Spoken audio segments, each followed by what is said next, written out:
Kader Koubadia, le sélectionneur togolais, annonce une mauvaise nouvelle. L'affaire Fally Ipupa et Akoko. Rebondissement, Koffi Olomide donne son avis. Rebondissement dans l'affaire Fally Ipupa et Akoko. La scène musicale congolaise et l'univers TikTok togolais sont en ébullition suite à une affaire de paternité impliquant la superstar Fally Ipupa et une femme nommée Akoko. Cette dernière affirme que Fally Ipupa serait le père de ses triplés et réclame un test ADN pour attester ses propos. La situation a pris une tournure médiatique lorsque Koffi Olomide, l'ancien mentor d'Ipupa, a partagé une vidéo récapitulant cette saga sur TikTok. Cet acte a enflammé les fans d'Ipupa, créant un véritable scandale sur les réseaux sociaux. Le footballeur togolais Alexis Romao, âgé de 40 ans, a décidé de prolonger son contrat avec le club grec Athènes Kalitea pour une saison supplémentaire jusqu'en juin 2025. Cette décision, prise malgré les rumeurs de départ, témoigne de sa loyauté envers le club et de la confiance qu'il porte.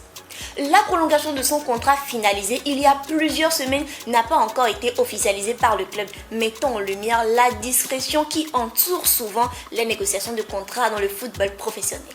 Au Togo, les langues nationales seront bientôt intégrées dans l'enseignement technique.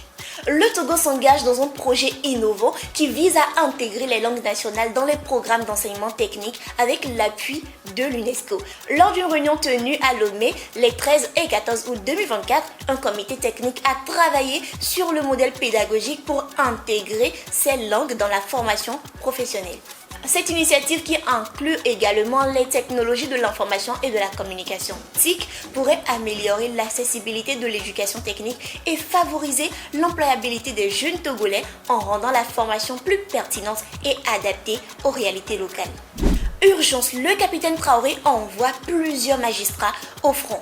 Au Burkina Faso, le régime d'Ibrahim Traoré est accusé de manipuler le système judiciaire en envoyant des magistrats sur les fronts militaires.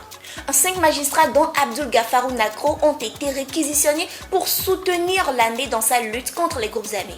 Cette décision, datée du 9 juillet 2024, a été rendue publique récemment, suscitant des inquiétudes sur la liberté d'action du corps judiciaire au Burkina Faso. Ces magistrats doivent passer une période de 3 mois renouvelable sur le front, un acte qui alimente les critiques sur la militarisation du système judiciaire par le régime de Traoré. Paul Dodji Apevon et Nana Akufo-Addo vers une transition démocratique en Afrique.